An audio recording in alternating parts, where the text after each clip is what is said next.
नमस्कार दोस्तों, स्वागत है आपका अपना ही यूट्यूब चैनल टुडे एग्जाम पर।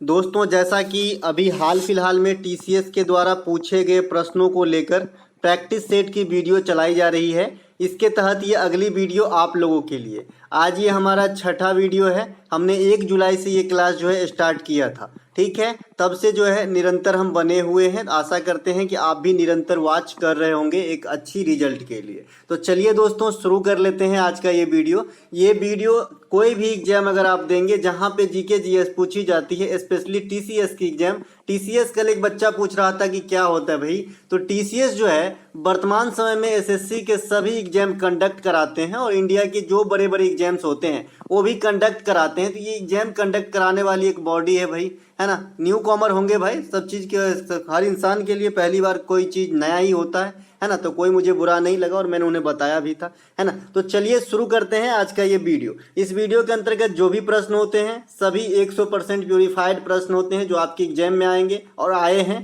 साथ ही साथ उनसे जो एक्स्ट्रा फैक्ट है वो उनसे दुगुना इंपॉर्टेंट होता है, क्योंकि जो प्रश्न एक बार हाल फिलहाल में पूछ दिए गए उसके पूछने की संभावना कम हो जाती है, लेकिन उनसे जो रिलेटेड पार्ट है जिसे हम एक्स्ट्रा फैक्ट कहते हैं वो जरूर पूछे जाते हैं। चलिए शुरू करते हैं। पहला जो हमारा प्रश्न है, मिशन कर्मयोगी कार्यक्रम ...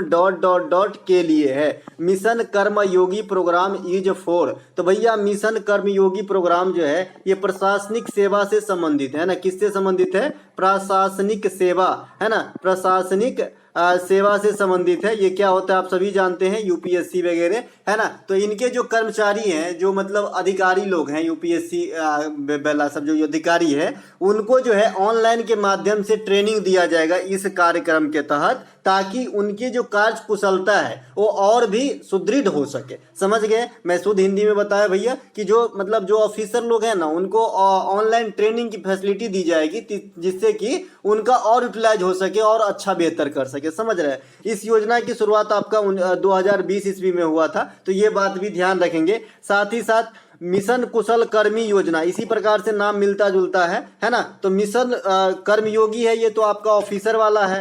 एगो है मिशन कुशल कर्मी, ये आपका दिल्ली सरकार की योजना है। तो दोनों बात ध्यान रखेंगे। एगो जो है आपका मिशन कर्मयोगी सिविल सर्विस से डायरेक्ट अटैच्ड है ना, और एक आपका मिशन कुशल कर्मी है जो दिल्ली सरकार की योजना है। भाई दिल्ली से आए दिनों में, है ना, टीसीएस ने काफी सारे प्रश्न पूछे, है ना। जैसे आपका 69वां संविधान संशोधन पूछ लिया था कि राजधानी क्षेत्र की दर्जा किस संविधान संशोधन, किस अमेंडमेंट के द्वारा दिया गया। तो 69वां ये कब हुआ था भाई? 1991 में, है ना। 1991 में हुआ था, ठीक है। ये सब बात जो है ध्यान रखेंगे दिल्ली के बारे में, है ना। दिल्ली जो है इंडिया में केंद्र शासित प्रदेश और राज्य सभी को मिलाकर बात करें तो ओवरऑल सबसे क्राउडेड है, यानी सबसे ज्यादा जनसंख्या की जो घनत्व है ये आपका दिल्ली में है ना। ये बात भी ध्यान रखेंगे। इसके अलावा फर्न किस समुदाय के पौधे हैं? भैया फर्न किस समुदाय के पौधे हैं? बार बार आपसे एग्जामिनर क्वेश्चन कर रहा है। एक तो फर्न करता है,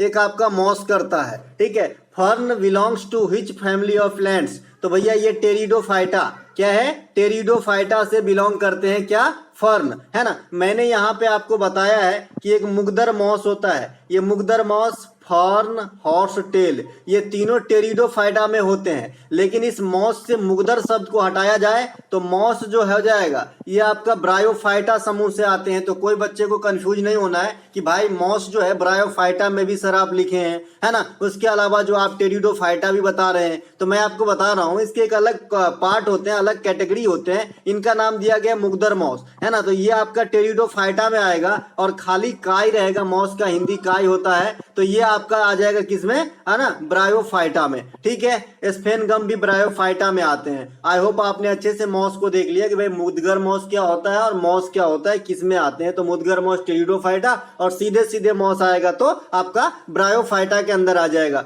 एक बात हमेशा मेरा ध्यान रखना, जो थाइलोफाइटा होता है ये आपका सजीव जगत का सबसे बड़ा समूह है ना। आए दिन सिर्फ इतने ही बात से क्वेश्चन बन जाते हैं जी। एक बात और याद रखना, इससे भी एग्जाम में आपका 2 नंबर मिल सकता है। आपको बार बार पूछ देता है कि ब्लड क्या है। अब बच्चे वहीं पे कंफ्यूज हो जाता है। तो ब्लड क्या है, एक तरल संयोजी उत्तक है ना, उसमें जो तरल सब में लिखा रहेगा लेकिन संयोजी उत्तक वाला जो बात है ना उसको घुमाया रहेगा, है ना। तो इसीलिए पहले से समझ के रखिए, है ना। ये पर्दे के पीछे की जो तैयारी है ना यही आपको सिलेक्शन दिलाता है। कोई बच्चा मुझे बताइए एक ऐसा सवाल पूछा जाता है कि भाई 5% 5.5% रेट है, 3.5 वर्ष की चक्रवृद्धि ब्याज निकालिए, है ना, लॉट में निकालिए, है ना। तो क्या ये संभव है कि 30 सेकंड में बनेगा? तो जो बच्चे घर पे प्रैक्टिस नहीं किए तो क्या क्लास में बना लेगा वहां पे एग्जाम में? एक तो एग्जाम की प्रेशर, टाइम की प्रेशर, है ना, सिलेक्शन की प्रेशर होगा क्या? तो ये जो घर की प्रैक्टिस है ना ये आपको जो है आगे तक ले जाता है और आपका हौसला बुलंद करता है जी। इसीलिए घर पे जो है पहले अच्छे से पढ़े, है ना। इसके अलावा जो आपका ये मॉस, स्फेनगम, ब्रायोफाइटा ये किस समूह में आ जाएगा? ब्रायोफाइटा में। मैंने मॉस के बारे में बता दिया कब ब्रायोफाइटा बनता है, कब किसके पीछे क्या लिखा रहता है, तो टेरिडोफाइटा बनता है। अब देखिए ब्रायोफाइटा को जो ना पादप वर्ग के उभयचर कहते हैं, एम्फीबियन कहते हैं, एम्फीबियन कहा जाता है आपका उभयचर समूह को, ठीक है। एम्फीबियन ये वन वर्ड सब्स्टिट्यूशन में आता है, जो आपका लैंड और वाटर दोनों में सर्वाइव कर सकता है उसे हम उभयचर कहते हैं, अंग्रेजी में इसे एम्फीबियन कहते हैं, जैसे मेढक वगैरह, ठीक है। तो जो ये तो मेढक आपका जंतु जगत का एम्फीबियन का उदाहरण है भाई, मेढक, है ना। मेढक भी हो जाएगा, कछुआ भी हो जाएगा जी। कछुआ भी पानी में रहते हैं और बाहर मतलब लैंड में नीचे भी रहते हैं, है ना। तो लेकिन पादप जगत के जो है ये ब्रायोफाइटा समूह को जो है इसे एम्फीबियन का दर्जा दिया गया है, ठीक है। इसके अलावा ब्रायोफाइटा में संवहनी उत्तक जाइलम और फ्लोएम नहीं होते हैं। देखिए मेरा अपना लैंग्वेज होता है तो हर जगह एक ना एक क्वेश्चन का आंसर छुपा होता है। देखिए आपसे डायरेक्ट पूछा जाता है कि जाइलम और फ्लोएम किस प्रकार के उत्तक का उदाहरण है, तो आप क्या बोलते हो? वैस्कुलर टिश्यूज, संवहनी उत्तक, है ना, इस प्रकार से, है ना। तो इसे भी ध्यान रखेंगे भैया, है ना। जाइलम और फ्लोएम क्या है? संवहनी उत्तक है। तो बताया जा रहा है यहाँ पे एक्स्ट्रा फैक्ट के माध्यम से कि ब्रायोफाइटा का जो समूह होते हैं, ब्रायोफाइटा समूह में जो पेड़ पौधे आते हैं उसमें ये संवहनी उत्तक की अभाव होती है, यानी नहीं होती है। कौन सी? जाइलम और फ्लोएम, ठीक है। जाइलम जिसमें होती है उसमें किस चीज की भाई चढ़ाव करते हैं? जाइलम, तो भाई जल वगैरह जो है ये पहुंचाने का काम करता है, और फ्लोएम जो है ये फूड जो है पहुंचाने का काम करता है ना। ये जो है आपका जोमाटो बॉय है ना, फूड पहुंचाने का काम करता है। कौन? फ्लोएम, ठीक है। इसके अलावा जबकि टेरिडोफाइटा में यह उत्तक पाए जाते हैं। अभी आपने देखा कि भाई ब्रायोफाइटा जिसे एम्फीबियन कहा गया है पादप समूह का, इसमें ये उत्तक दोनों नहीं पाए जाते हैं। जो संवहनी उत्तक हैं कौन कौन से? जाइलम और फ्लोएम। जाइलम के द्वारा जल, ज से जाइलम, ज से जल, फ्लोएम के द्वारा फ से फ्लोएम, फ से फूड, है ना। तो इसके अलावा जो टेरिडोफाइटा समूह है इसमें पाए जाते हैं, है ना। चलते हैं आगे। इसके अलावा लाल शैवाल और भूरा शैवाल इस बीच में बड़ा धूम मचाया, तो आए थोड़ा देख लेते हैं। लाल शैवाल को रोडोफाइटा कहा जाता है। क्या कहा जाता है? रोडोफाइटा, रोडोफाइटा कहा जाता है आपको लाल शैवाल को, और भूरा शैवाल को आपको फियोफाइसी कुल के हैं ये, तो इसे फियोफाइटा कहा जाता है, ठीक है। तो ये बात भी ध्यान रखेंगे। बाद बाकी शैवाल जिसे अलगी कहते हैं, तो इसका जो आपका अध्ययन है इसे हम फाइकोलॉजी के अंदर करते हैं। फाइको, है ना, फाइकोलॉजी के अंदर हम शैवाल के अध्ययन करते हैं,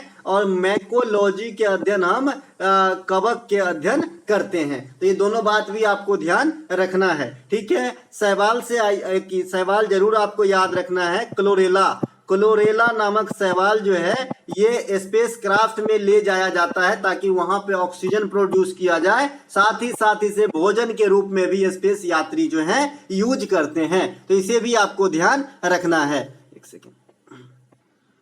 अगला जो प्रश्न है हमारा, निम्नलिखित में से कौन सा देश 2024 दक्षिण एशियाई खेलों का मेजबानी करेगा? ठीक है, तो भैया which of the flowing country will host the 2024 south Asian games. सबसे पहले ये साउथ एशियन गेम्स होता है और एक आपका एशियन गेम्स होता है, ठीक है। एक आपका एशियन गेम्स होता है, ठीक है, और एक आपका साउथ एशियन गेम्स होता है। जिस प्रकार से आपने सार्क का नाम सुना होगा, SA south Asian association for regional corporation, इस प्रकार से सार्क का नाम आपने सुना होगा, है ना। तो भाई ये किसकी जो है गठन है, किसका संगठन वाला देश है? तो ये भी साउथ एशियाई जो है आपका कंट्री का जो है एक समूह है। उसी प्रकार से ये साउथ एशियन गेम में भी इन्हीं के अधिकांश देश हैं, अधिकांश क्या सभी देश हैं, ठीक है। तो इन्हें भी ध्यान रखना है। तो सबसे पहले मैं बता दूं कि ये पाकिस्तान में होंगे 2024 के अंदर। अब होता है कि नहीं होता है वो डिपेंड करेगा उस टाइम पे, लेकिन अभी जो है प्रस्तावित है, लंबित है भैया, क्योंकि आप जानते हैं कि आए दिन पाकिस्तान में बहुत सारे खेल जो है कैंसिल किया गया, बहुत सारे जो क्रिकेट के टीम है वो नहीं जाते थे, ये तो आप भी जानते हैं, है ना। तो अब होगा कि नहीं होगा ये डिपेंड करता है परिस्थिति पे, लेकिन फिलहाल जो है लंबित है पाकिस्तान के अंदर। आपको जो है दक्षिण एशियाई खेल की मेजबानी पाकिस्तान में होगी, ठीक है। इसके अलावा जो पहली एशियाई खेल की मेजबानी हुई थी ना, दक्षिण एशियाई खेल की, ये आपका 1984 में नेपाल के काठमांडू में हुआ था, तो इसे भी ध्यान रखेंगे। अच्छा, नेपाल के काठमांडू में ही पशुपतिनाथ की मंदिर है, ये भी क्वेश्चन रेलवे वगैरह में या फिर राज्य सरकार के एग्जाम में आ जाता है जी। भगवान शिव से जो है कंसर्ट जुड़े हुए हैं पशुपतिनाथ, है ना। इनके अलावा इस खेल का आयोजन दक्षिण एशियाई ओलंपिक परिषद के द्वारा कराया जाता है, जिसकी स्थापना 1983 में किया गया था, ठीक है। इसके अलावा इसमें कितने सदस्य देश हैं आपका, जो अभी जिसका मैंने अभी कहा दक्षिण एशियाई ओलंपिक, है ना, परिषद, इसमें कितने सदस्य देश हैं, तो 7 सदस्य देश हैं। ये 7 सदस्य देश कौन है, सार्क के 7 सदस्य देश। अब सार्क के, अब आपका अगर ध्यान होगा तभी आप इसको जो है फाइंड कर सकते हैं कि ये 7 देश कौन कौन से होंगे। तो भाई सार्क में जो है, सार्क का मुख्यालय भी काठमांडू में है, ये बात भी ध्यान रखेंगे। सार्क की स्थापना भी पूछा जाता है तो 1985 में हुआ था। सार्क में वर्तमान में 8 गो देश है, सबसे लास्ट वाला देश जो है ये अफगानिस्तान है ना। और जो सबसे लास्ट में आया है ना, यही इसमें शामिल नहीं है, यानी अफगानिस्तान नहीं है, बाद बाकी सभी है, जैसे पाकिस्तान, भूटान, नेपाल, बांग्लादेश, है ना, इस प्रकार से भारत, ये सब शामिल है आपके सार्क में, ठीक है। चलते हैं आगे, नेपाल छूट गया, है ना। 1987, 1995 और 2016 ये 3 बार जो है आपका कहाँ पे हुआ है ये वाला गेम, दक्षिण एशियाई गेम, तो ये आपका इंडिया में किया गया है, तो ये बात भी आपको ध्यान रखना है। इसके अलावा भारत में एशियन खेल का आयोजन, अब देखिए ये है खाली एशियन खेल, इससे पहले जितने भी बात हमने करा वो सभी के सभी दक्षिण एशियाई गेम थे, ठीक है, ये बात ध्यान रखेंगे, है ना। ये सिर्फ एशियाई खेल है जिसमें एशिया के सभी नेशन भाग लेते हैं, और इसमें दक्षिणी पार्ट के जो है आपका सहयोगी भाग लेते हैं, ठीक है, इसमें जो है सभी भाग लेते हैं, है ना। तो जो एशियन गेम्स है इसकी शुरुआत 1951 में हुआ था। कहां से हुआ था, नई दिल्ली से हुआ था, खाली दिल्ली कहना ही सही रहेगा उस समय के लिहाज से। तो दिल्ली में 1951 में जो है इसकी स्टार्टिंग वाली जो खेल हुई थी, पहला संस्करण दिल्ली से ये स्टार्ट हुआ था, है ना। भारत सेकेंड टाइम मेजबानी कब करा, ये भी टीसीएस हाल फिलहाल में टपका दिया क्वेश्चन। तो भैया ये 1982 में पहली बार, तो आपका 1951 में आपका एशियन गेम की मेजबानी करा भारत। दूसरी टाइम जो है ये आपका 1982 में करा। साथ ही साथ मैंने लगे बताया कि 2010 में राष्ट्रमंडल खेल की मेजबानी हुई, ये भी दिल्ली के अंदर ही हुई। अभी 2023 के अंदर विश्व हॉकी चैंपियन की मेजबानी हुई जी, है ना। इसके अलावा 2011 में हमने वर्ल्ड कप का मेजबानी करा है आंशिक रूप से। 2023 में हमको 50 ओवर वाला पुरुष वाला पूर्णतः मेजबानी करने का मौका मिल रहा है क्रिकेट का। तो ये सब कुछ बातें ध्यान रखेंगे, क्योंकि मेजबानी कीजिएगा तो आपसे क्वेश्चन यहां से जरूर पूछा जाएगा। इसके अलावा भारत में राष्ट्रमंडल खेल एक ही बार हुआ है, 2010 बता दिए, है ना। पिछला राष्ट्रमंडल खेल कब हुआ, 2022 में, कहां पे हुआ था, बर्मिंघम इंग्लैंड के अंदर। भारत को कितने पदक मिले थे, 61। ये पदक की रेशियो क्या थी, 22 गोल्ड, 16 रजत और 23 आपका ब्रांज था। कौन सा रैंक प्राप्त किया था भारत, चौथा, है ना। इसके अलावा जो आगामी आपका राष्ट्रमंडल खेल होगा ना, ये कहां पे होगा, ऑस्ट्रेलिया के अंदर 2026 में। और पहला राष्ट्रमंडल खेल कब हुआ था, 1930 ईस्वी में, हैमिल्टन कनाडा के अंदर। भारत का भाग लिए थे 1934 ईस्वी के लंदन राष्ट्रमंडल खेल से। तो ये थोड़ा कॉमनवेल्थ गेम जो है जहां पे आपको ध्यान रखना है। अगर आपसे पूछे कि भाई कॉमनवेल्थ गेम 2022 में भारत के लिए सर्वाधिक व्यक्तिगत रूप से पदक कौन जीते, तो 4 पदक आपका टेबल टेनिस स्टार शरद कमल ने जीता है। इसी कारण इसे मेजर ध्यानचंद पुरस्कार 2022 से सम्मानित किया गया है, जो इकलौते पर्सन है, ठीक है। चलते हैं आगे। एशियाई खेल 2022 का आयोजन कहां पे होगा भैया, चीन के अंदर होगा। ये डिले हो गया, हालांकि 18 में हुआ था तो 22 में होना चाहिए, ये डिले हो रहा है, ये चीन में होगा आपका एशियाई खेल 2022, ठीक है। इसके अलावा वेदांतम सत्यनारायण को वर्ष 1977 में किस नृत्य के क्षेत्र में उनके योगदान के लिए पद्मश्री से सम्मानित किया गया था। सीधे सीधे आपसे पूछ रहे हैं कि भैया वेदांतम सत्यनारायण किससे संबंधित है। Vedantam Satyanarayana was awarded the Padmashri in the year 1970 for his contribution in the field of which dance. तो भैया ये कुचिपुड़ी के डांस में जो उनके कंट्रीब्यूशन है उनके लिए उन्हें 1970 में पद्मश्री अवार्ड से जो है सम्मानित किया गया, ठीक है। तो समझ रहे हैं कौन, यहाँ पे क्या निकल के आएगा, वेदांतम सत्यनारायण किससे संबंधित है, तो कुचिपुड़ी से। अब ये कुचिपुड़ी कहाँ का नृत्य है? तो सभी जानते हैं भैया, कुचिपुड़ी जो है आंध्र प्रदेश का नृत्य है, शास्त्रीय नृत्य का फॉर्म है। शास्त्रीय नृत्य कितने हैं? 8 है। अर्ध शास्त्रीय नृत्य का दर्जा किसे मिला है? तो छऊ को मिला है। छऊ कितने स्टेट में देखे जाते हैं? 3 स्टेट में। कहाँ कहाँ पे? उड़ीसा में, झारखंड में और आपका पश्चिम बंगाल में। ठीक है, तो ये तीनों बात भी ध्यान रखेंगे। छऊ के बारे में पूछ देता है भाई, है ना। इसके अलावा कुचिपुड़ी के जो अन्य कलाकार हैं, ये है आपका राधा रेड्डी, राजा रेड्डी, लक्ष्मी नारायण शास्त्री, यामिनी कृष्णमूर्ति, स्वपन सुंदरी। ये सभी के सभी जो हैं आपके कुचिपुड़ी के कैरेक्टर हैं। ठीक है, इनके अलावा रेड्डी फैमिली कोई भी हो तो 99% केस में जो है आपका कुचिपुड़ी के साथ ही जाता है। महाराज सरनेम कोई भी हो, 99% केस में आपका कथक नृत्य के ही नर्तक होते हैं या नर्तकी होते हैं। नर्तकी तो नहीं होंगे महाराज, नर्तकी होंगे। इसके अलावा सिंह सरनेम हो, है ना, या फिर झावेरी हो, तो ये भी आपका 99% केस में जो है मणिपुरी के साथ ही जाते हैं। ठीक है, तो ये कुछ क्लू है जिसे आपको ध्यान रखना है। महापात्रा सरनेम हो तो अधिकांश चांस है कि ये आपका ओडिसी के नर्तक और नर्तकी होंगे। ठीक है, इसके अलावा वेम्पति चिन्ना सत्यम का संबंध कुचिपुड़ी नृत्य से, ये कुचिपुड़ी नृत्य के गुरु हैं, है ना, वेम्पति चिन्ना सत्यम। इन्होंने इस नृत्य शैली को आगे ले जाने में जो है सहयोग किए थे, है ना, इनको जो है प्रसिद्धि दिलाई थी। इसके अलावा कथकली और मोहिनीअट्टम, वो भी साउथ साइड के हैं, तो मैंने साउथ साइड के जो भी है इनको रख लिया है। तो कथकली और मोहिनीअट्टम ये केरल का शास्त्रीय नृत्य है। इनमें से आपसे पूछा जाता है, देखिए इस जो हाल फिलहाल के टीसीएस ने क्वेश्चन करा, कथकली से एक भी नहीं करा, है ना, उत्तर भारत से एक भी नहीं करा, यानी कथक से नहीं करा, है ना, जो भी करा भरतनाट्यम से करा, भरतनाट्यम से, कुचिपुड़ी से करा, मोहिनीअट्टम से करा, इन तीनों से किया है। ठीक है, हाल फिलहाल में। बाद बाकी के जो 5 बचे उनसे नहीं किया, ओडिसी से भी नहीं किया। हाँ, सोनल मानसिंह को एक दिन पूछा था, सोनल मानसिंह से किए है ना, यानी ओडिसी से किए हैं। ठीक है, तो ये इतना पूछे, तो जो रेस्ट बच गया ना उस पर ज्यादा फोकस कीजिएगा। ठीक है, तो अगर आपको क्लासिकल डांस पे जो पूरी वीडियो चाहिए तो चैनल पे पूरी वीडियो पर आए भाई। क्लासिकल डांस पे मैंने फिगर के साथ किस डांस में किस डेटी की पूजा होती है, कौन से स्टेप किए जाते हैं, कहाँ के हैं, कौन कौन फेमस कैरेक्टर हैं, उत्पत्ति कहाँ से हुई, ये सब चीजों को जो है एक जगह पिरो के एक वीडियो बनाया था मैंने। अच्छा खासा व्यू भी आए थे, लोग बच्चे एंजॉय कर रहे, देख के अपना काम निकाल रहे भैया, उनको मतलब फायदा पहुंच रहे थे। उस समय कब बनाया था मैं? जीडी के समय बनाया था जी, है ना, देख लीजिएगा अगर जिनको मतलब जरूरी हो, ऐसा लग रहा हो कि मुझे देखना चाहिए, है ना, नहीं तो जबरदस्ती क्या।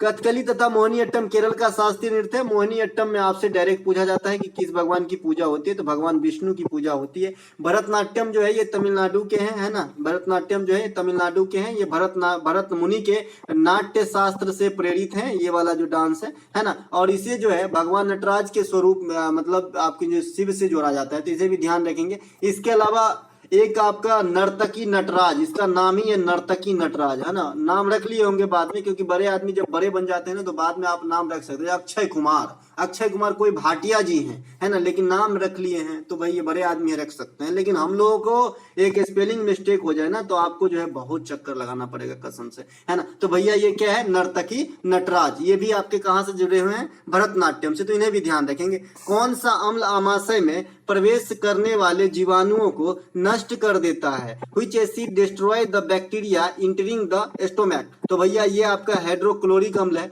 हाइड्रोक्लोरिक अम्ल HCl है। हाइड्रोक्लोरिक अम्ल का सूत्र मैं यहाँ पे बताना चाह रहा हूँ, HCl होता है। और एक आपका इसी फॉर्म में और ध्यान रखना है HNO3, है ना, HNO3 से नाइट्रिक अम्ल कहते हैं। ठीक है, इसे भी ध्यान रखेंगे। इसके अलावा एक आपका मैंने बताया था CH3COOH, इसे एसिटिक एसिड कहते हैं। इसे डायरेक्ट फार्मूला हिट करता है, पूछ देता है ना, तो क्या करोगे उस समय, है ना। सल्फ्यूरिक अम्ल H2SO4, बैटरी में सभी प्रकार के सेकेंडरी सेल में भरे जाने वाली जो है ये एसिड है आपका H2SO4। H2SO4 अकार्बनिक एसिड है क्योंकि इसमें कभी कहीं कोई कार्बन नहीं दिख रहा है। साथ ही साथ इसे रसायन का राजा कहा जाता है। ये तो एडिशनल जानकारी है आपके लिए। इसके अलावा खाने वाला सोडा, है ना, बेकिंग सोडा, बेकिंग सोडा को क्या कहते हैं? Sodium bicarbonate. सूत्र क्या होता है?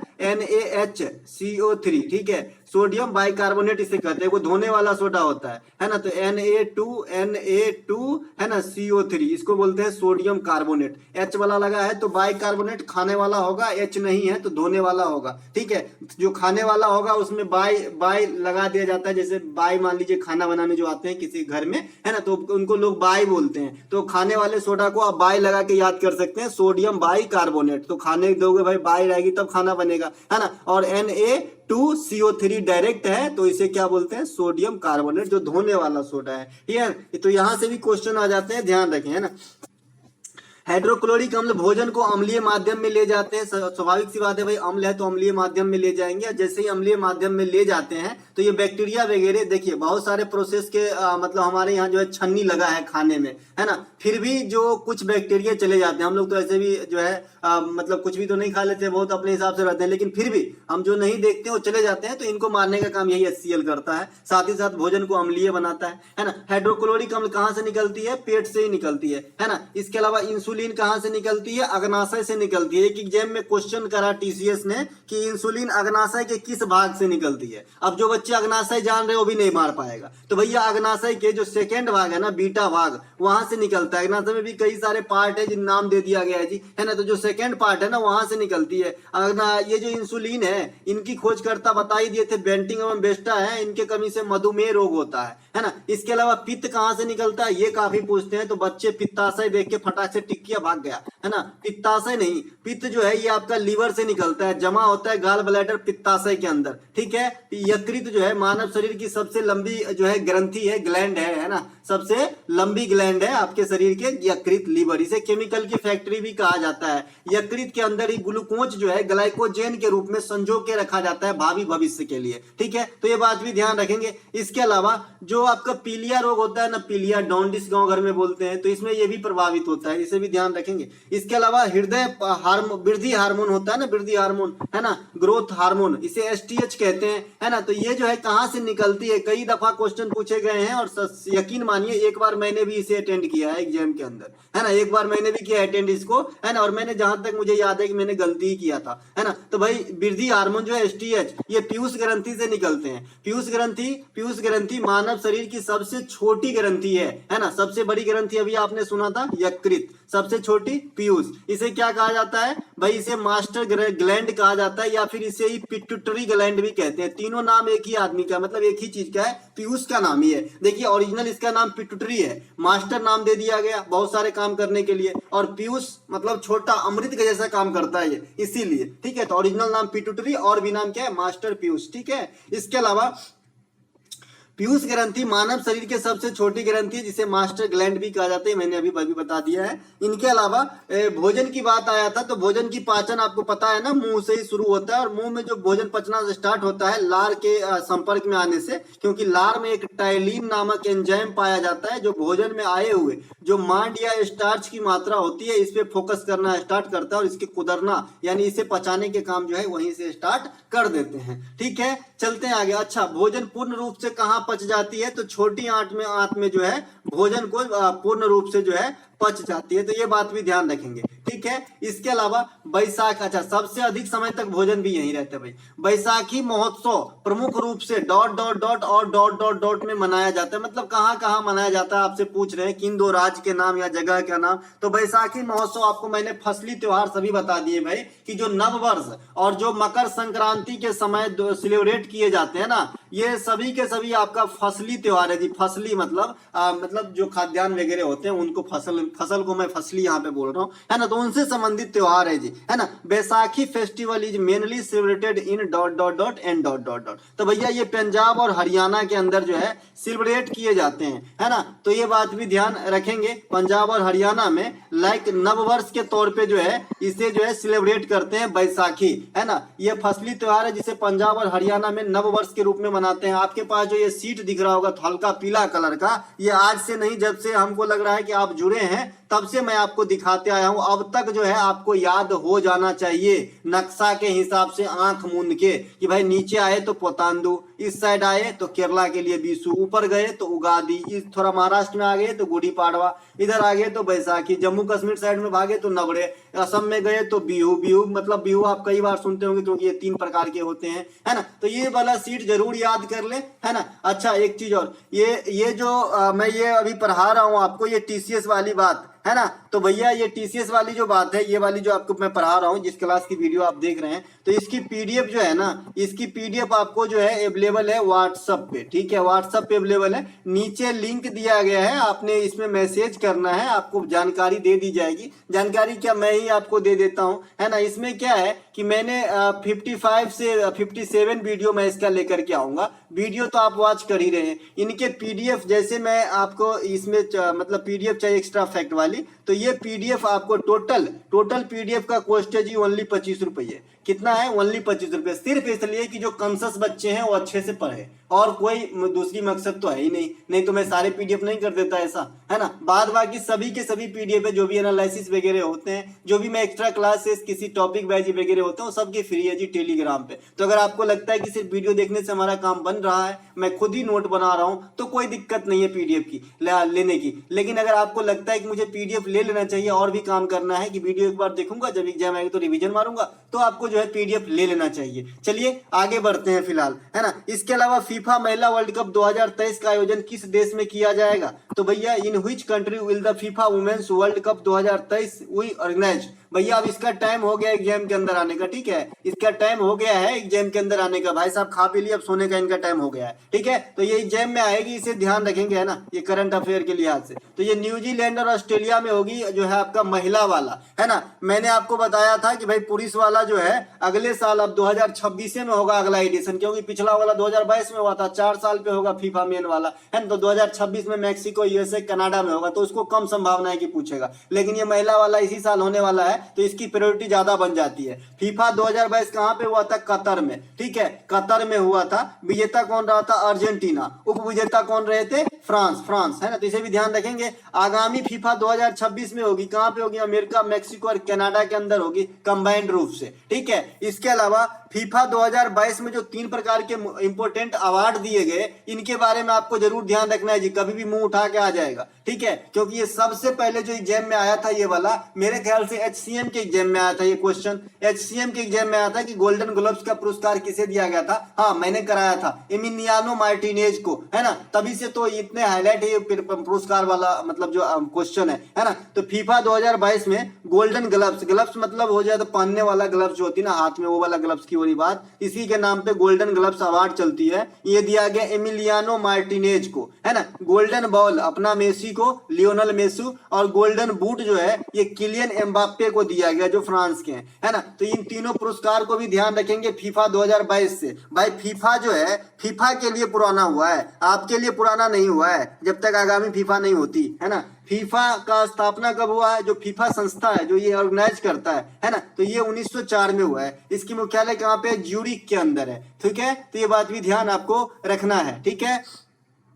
इसके अलावा जी अंतरराज्य परिषद में भारत के प्रधानमंत्री द्वारा मनोनीत केंद्रीय मंत्री परिषद के केंद्र में कितने मंत्री होते हैं? केंद्र से कितने मंत्री होते हैं, ठीक है, केंद्र से कितने मंत्री होते हैं। मतलब क्या होती है, ये क्वेश्चन है कि भाई जो अंतरराज्यीय परिषद है ना, उसमें केंद्र स्तर के कितने मंत्री को जो है प्रधानमंत्री लाते हैं जी, मनोनयन करते हैं, ठीक है। How many central ministers are there in the union council of minister nominated by the prime minister of India in the inter state council. तो इंटर स्टेट काउंसिल में जो है कितने मेंबर को, जो मंत्री स्तर के हैं, मंत्री परिषद स्तर के हैं, उनको जो है मनोनीत करते हैं पीएम। तो भैया आंसर है 6, है ना। इसे करके रखेंगे वीवीआई, है ना। इनके एक एक बात सुनेंगे। सबसे पहले जो इंटर स्टेट काउंसिल है, ये आपको नाम से नहीं लग रहा है कि ये राज्य को जो है सुविधा वगैरह पहुंचाने के लिए बनाए गए होंगे, है ना। तो इनकी व्यवस्था है क्या भाई? केंद्र राज्य संबंध स्थापित करना काम है इन संस्था का, ठीक है। इसके अलावा अंतरराज्य परिषद का अध्यक्ष कौन होते हैं? तो अपना पीएम होते हैं। पीएम कौन? जो उस समय सत्ता में रहते हैं। जैसे अभी नीति आयोग के भी अध्यक्ष नरेंद्र मोदी साहब है,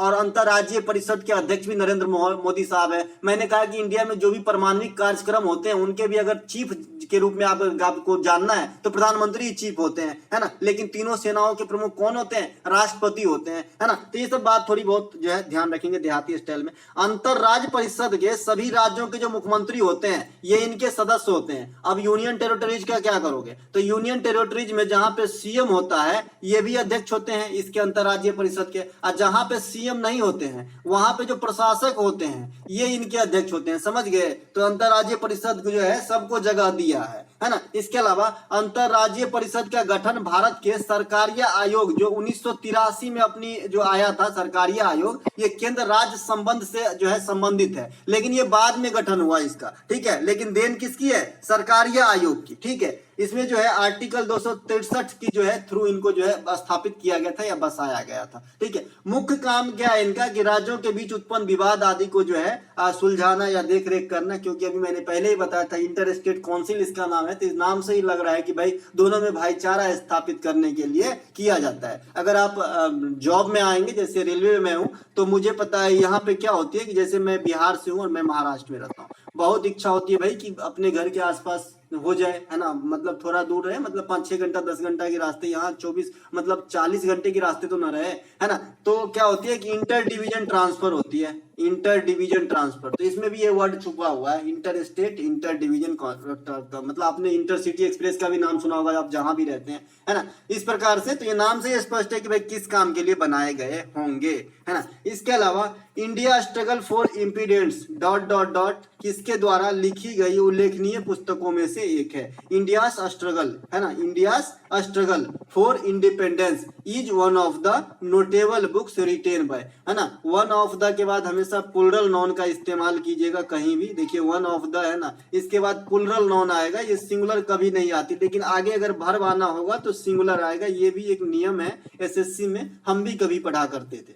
ठीक है, इसे भी ध्यान रखेंगे, है ना। तो ये बिपिन चंद्र लिखे हैं भाई, है ना, बिपिन चंद्र जो है लिखे हैं ये किताब, है ना। इसके अलावा माय कंट्री माय लाइफ के लेखक कौन है? लाल कृष्ण आडवाणी, लाल कृष्ण आडवाणी। मैंने तुम्हें राजनीति सिखाया, तुमने मुझे पोस्ट नहीं दिया, है ना। लाल कृष्ण आडवाणी है माय कंट्री माय लाइफ के लेखक। इनके अलावा लाइफ इज नॉट एनफ, ये बार बार 2 बार पूछे गए, इसीलिए मैं कम से कम 5-10 बार बताया। ये लाइफ इज नॉट एनफ के लेखक नटवर सिंह हैं। इनके अलावा the struggle of my life ये सचिन चौहान की किताब है। इनके अलावा लॉन्ग वॉक टू फ्रीडम ये नेल्सन मंडेला की किताब है। तो ये सब जो है आपको थोड़ा बहुत ध्यान रखना है। बाद बाकी जो मॉडर्न राइटर हैं उनके बुक अगर आपको चाहिए तो मैंने एक पूरा जो है पूरा छोटा सा वीडियो बनाया था 15-20 मिनट का। जैसे अब मैं बीएस नैपाल को पकड़ूंगा ना तो इनके सारे किताब मैंने एक साथ बताया है। जैसे मैंने किरण देसाई को पकड़ा तो इनके सारे किताब एक साथ। जैसे मैंने मान लीजिए किसी और को पकड़ा, विक्रम सेठ को पकड़ा तो पूरा किताब एक साथ। तो ऐसे वीडियो आपको मिल जाएगी, आप देख लीजिएगा। और मैंने पीडीएफ भी टेलीग्राम पे दे दिया था।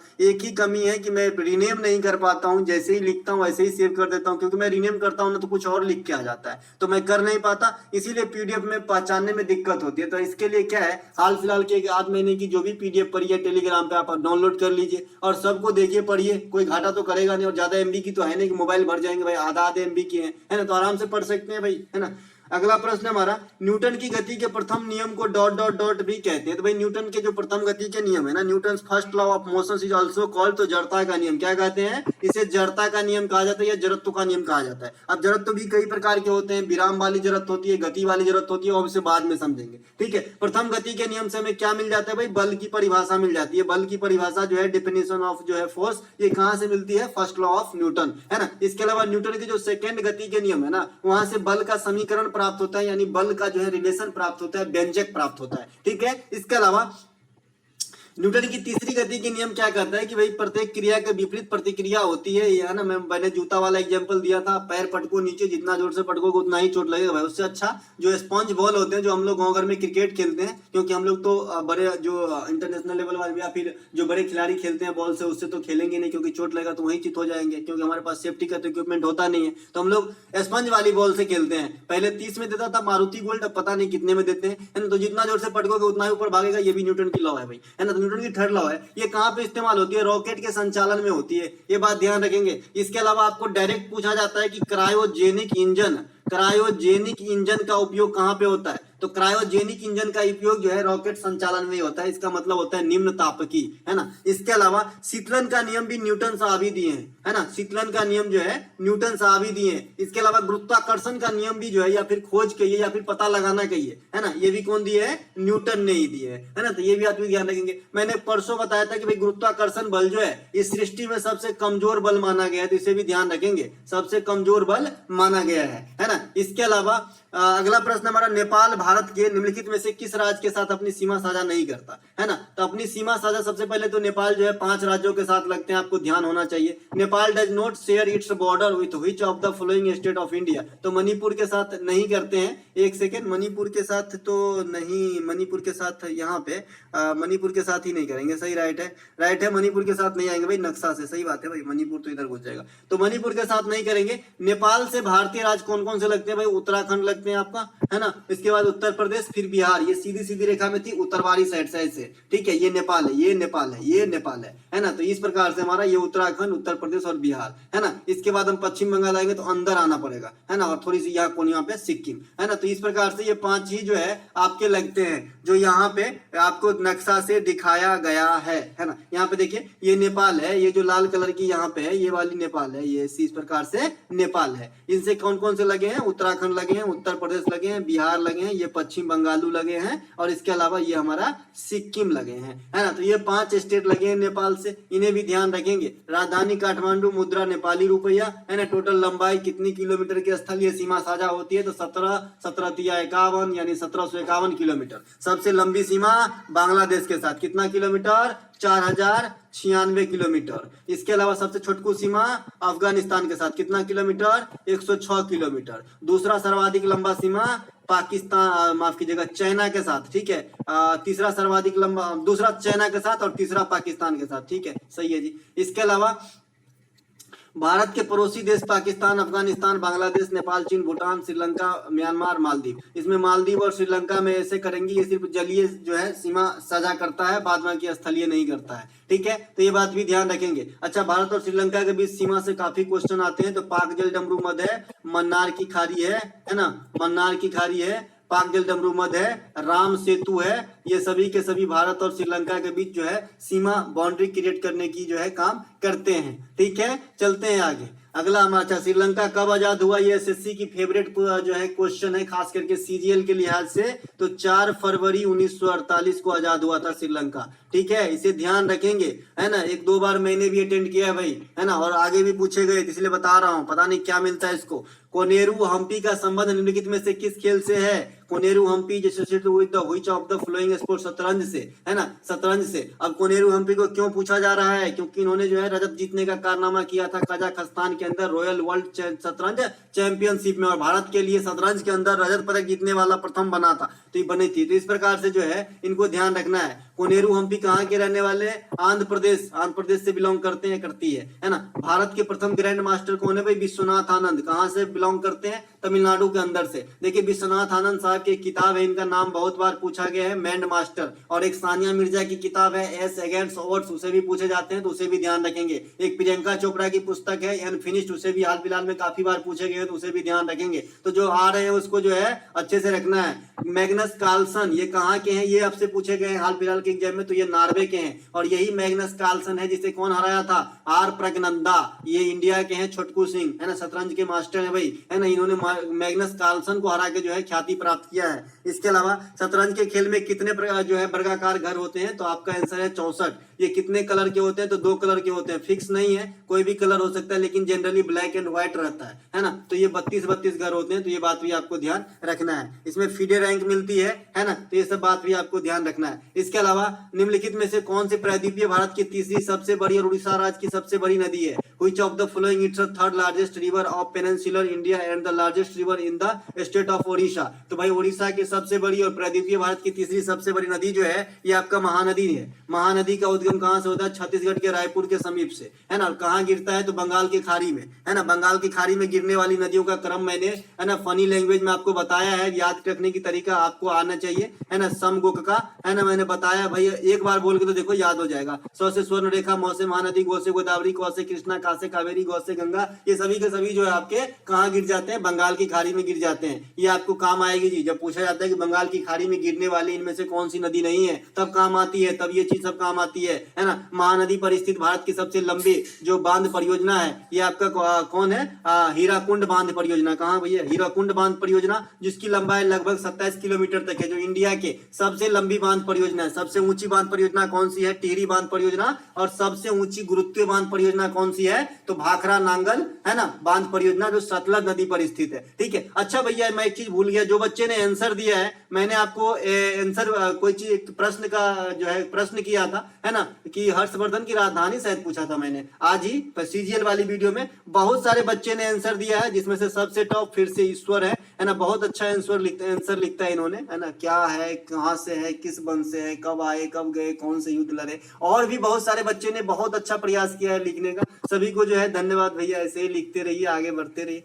है ना। महानदी को, है ना, महानदी को उड़ीसा का शोक कहा जाता है, जिसे भी ध्यान रखेंगे। महानदी को उड़ीसा का शोक कहा जाता है। श्री सैलम बांध परियोजना कृष्णा नदी पर आंध्र प्रदेश में है, तो इसे भी ध्यान रखेंगे, है ना। इसके अलावा प्रायद्वीपीय भारत की सबसे बड़ी नदी तो गोदावरी हो जाती है, सेकेंड सबसे बड़ी कृष्णा हो जाती है। कृष्णा कहाँ से निकलती है, महाबलेश्वर महाराष्ट्र। गोदावरी कहाँ से निकलती है, त्रिमकेश्वर महाराष्ट्र, जो नासिक में है। इसके अलावा महाबलीपुरम स्मारक वंश स्थापत्य कला शैली में बनाए गए थे। The Mahabalipuram monuments were built in the dot dot dot dynasty style of architecture. तो भैया ये पल्लव के काल में जो है बसाया गया था महाबलीपुरम का स्मारक। पल्लव वंश के संस्थापक कौन है दादा, सिंह विष्णु। पल्लव वंश की राजधानी कहाँ थी, कांचीपुरम, है ना। पद्दाकल्लू, कल ही बताया था ना, पट्टादकल्लू, है ना, इस प्रकार का नाम है भाई। पट्टा फिर DAKL, पट्टादकल, इस प्रकार से नाम है, पट्टादकल्लू। भारत के कर्नाटक के मंदिर परिसर को किसने बनवाया था, चालुक्य ने बनवाया था। लेकिन अपवाद क्या है, जो आपके एग्जाम में पूछ लिया एग्जामिनर ने, कि यहाँ का जो जैन मंदिर है उसे कौन बनवाया, क्योंकि यहाँ पे हिंदू प्लस जैन की मंदिर है ना। एक मंदिर जैन की है बस, है ना। तो ये जैन मंदिर का निर्माण ने राष्ट्रकूट वंश ने करवाया था। राष्ट्रकूट वंश के संस्थापक कौन है, आप लोग मुझे राजधानी के साथ कमेंट करेंगे, ठीक है। राष्ट्रकूट वंश के संस्थापक विथ उनके राजधानी आप लोग कमेंट कीजिएगा, ठीक है। इसके अलावा पट्टादकल कर्नाटक मंदिर परिसर जो है ये किस शैली में बनाए गए हैं, तो बेसर शैली में। बेसर शैली क्या होता है, नागर प्लस द्रविड़न, ये दोनों के योग जो होता है, ये दोनों मिली जुली सरकार, तो उसे बेसर कहते हैं, है ना। इसके अलावा विरूपाक्ष मंदिर कहाँ पे है, हम्पी के अंदर। बृहदेश्वर मंदिर कहाँ पे है, तंजौर के अंदर। पालीताना का जैन मंदिर कहाँ पे है, गुजरात के अंदर। मोढेरा का सूर्य मंदिर कहाँ पे है, गुजरात के अंदर। कोणार्क का सूर्य मंदिर कहाँ पे है, उड़ीसा में है। जगन्नाथ मंदिर कहाँ पे है, उड़ीसा में है। पद्मनाभ स्वामी मंदिर कहाँ पे है, केरल में है। खजुराहो के मंदिर कहाँ पे हैं, मध्य प्रदेश में है ना। तो ये सब जो है कुछ मंदिरें जो इंपॉर्टेंट है,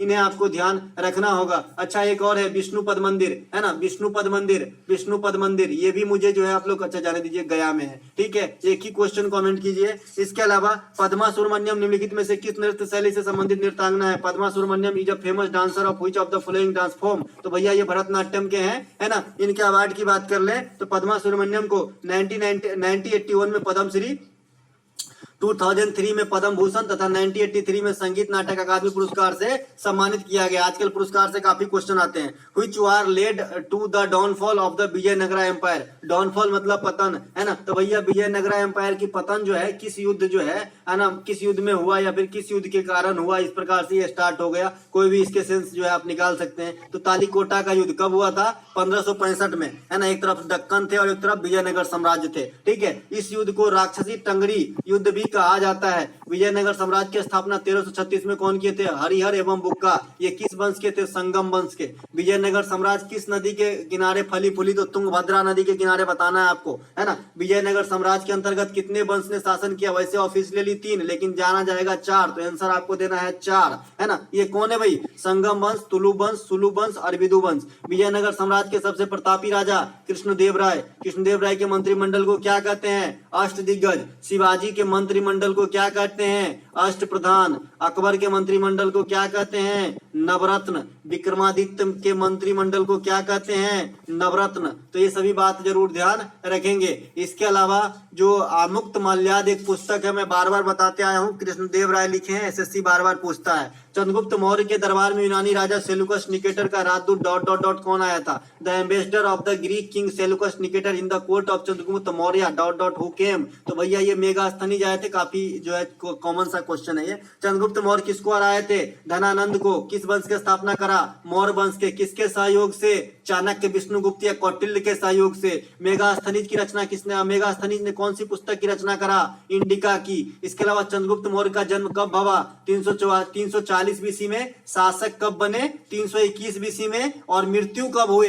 ये तीनों चीज आपके चंद्रगुप्त मौर्य के बारे में किसी न किसी कोने में दिमाग के में बत्ती जला के जरूर रखना है, क्योंकि टीसीएस ने 3 बार तो ये क्वेश्चन कर लिए पिछले 6 महीने में कि चंद्रगुप्त मौर्य की मृत्यु कब हुई भैया, है ना। तो क्या जरूरी है कि ये नहीं पूछा पूछे कि कब गद्दी पे बैठा, है ना, तो ध्यान रखें क्या जरूरी है कि ये न पूछे कि कब जन्म हुआ, है ना भैया, तो इसे जरूर ध्यान रखें। जन्म 340 बीसी में, ये सब अनुमानित है। बहुत सारे ऐसे इतिहास के अनसुलझे कहानी है कि आप 100% नहीं कह सकते हो कि हुआ ही था, लेकिन आपको जो है जो अच्छे अच्छे किताब ने माना है आपको ध्यान रखना है। 340 बीसी, शासक बने 321 बीसी में, है ना, मृत्यु हुआ 297 बीसी में। कहाँ पे? श्रवणबेलगोला कर्नाटक के अंदर। चंद्रगुप्त मौर्य के गुरु कौन थे? चाणक्य, ठीक है। इसके अलावा इसी वंश से जो है एक बहुत प्रतापी राजा निकले, सम्राट अशोक, है ना। इसके अलावा 1895 में अन्य भारतीयों के साथ महात्मा गांधी ने नस्लीय भेदभाव का विरोध करने के लिए डॉट डॉट डॉट का गठन किया था, है ना। इन 1895 along with other Indians,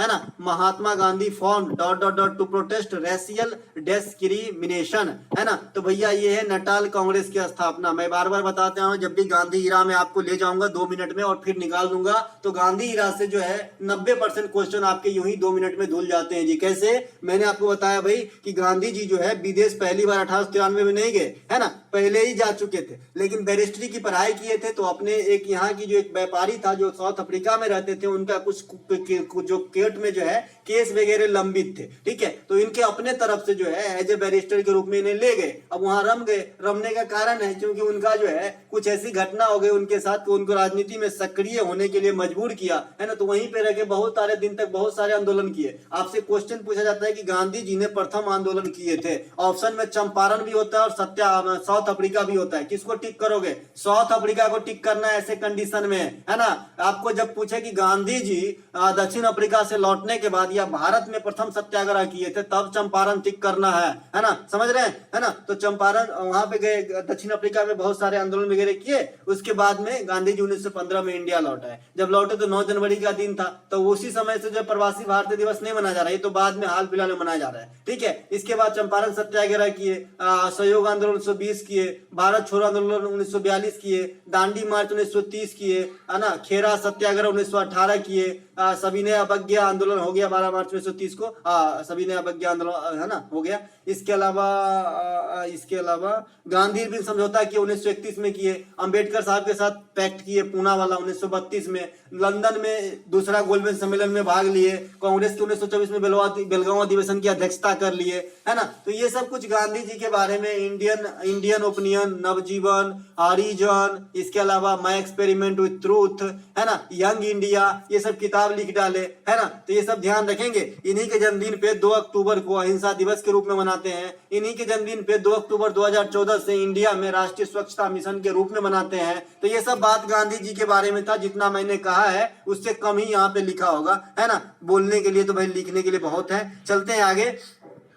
इसके अलावा वर्ष 2011 के अनुसार सबसे कम दशकीय वृद्धि किस राज्य की रही थी? Which state had the lowest decadal growth, है ना, as per the year 2011। तो भैया ये नागालैंड की, मैंने बताया कि नागालैंड की नकारात्मक ग्रोथ रहा था 2011 में, है ना। नागालैंड की नकारात्मक ग्रोथ रही थी 2011 के अंदर। आपके सामने ग्राफ दिख रहा होगा, ये नागालैंड दिख रहा है भाई। नागालैंड सबसे ज्यादा ग्रोथ की बात कर ले तो मेघालय में पूरे इंडिया के अंदर, है ना। 2011 में सबसे अधिक ग्रोथ किसका था? मेघालय के अंदर। टोटल ग्रोथ कितना था? 17.64। ये औसत से लगभग जो है 1.8 गुना टाइम है। 1.8 गुना जो है आपका टाइम है आपका जो है इनका ग्रोथ। किसका? मेघालय का, जो सबसे अधिक है। सबसे कम किसकी है? नागालैंड की है, -0.6%। भाई घट ही गया। बिस्मिल्लाह खां को भारत रत्न से कब सम्मानित किया गया था? When was the Bismillah Khan awarded the Bharat Ratna? 2001 में। बिस्मिल्लाह खां साहब क्या बजाते थे भाई? शहनाई। इनको चारों पुरस्कार मिले हैं भाई, जो भारत सरकार के 4 टॉप प्रायोरिटी के पुरस्कार है। पद्म भूषण, पद्म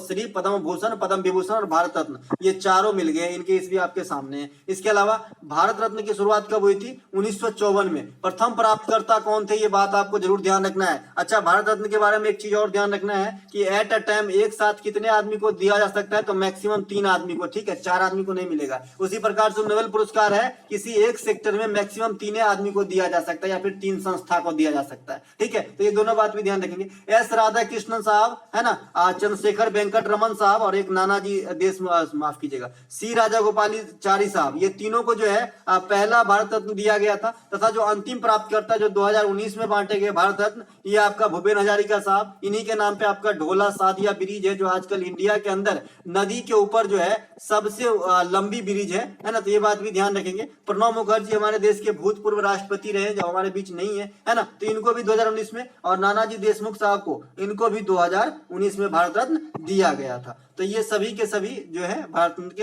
अंतिम विजेता है। और प्रथम विजेता भी आपने देख लिया। भारत रत्न की शुरुआत 1954 में होती है। देश की सर्वोच्च पुरस्कार है, मैक्सिमम एट अ टाइम, एक साल में अधिकतम 3 आदमी को दिया जा सकता है। तो दोस्तों ये थे आज के ये लास्ट प्रश्न। अगर आपको अच्छा लगा हो तो लाइक करें, अपने दोस्तों में शेयर करें। पीडीएफ के लिए नीचे लिंक दिया गया है, तो वहां से जो है हाई करेंगे या मैसेज करेंगे तो आपको जवाब मिलेगा। हम मिलेंगे अगले वीडियो में। कल से हम जो है आपको सीजीएल के लिए वीडियो रखा है जी, आज भी हमने पोस्ट किया था। जिनको सीजीएल का एग्जाम देना हो भी वीडियो अटेंड करेंगे, है ना। जय हिंद दोस्तों।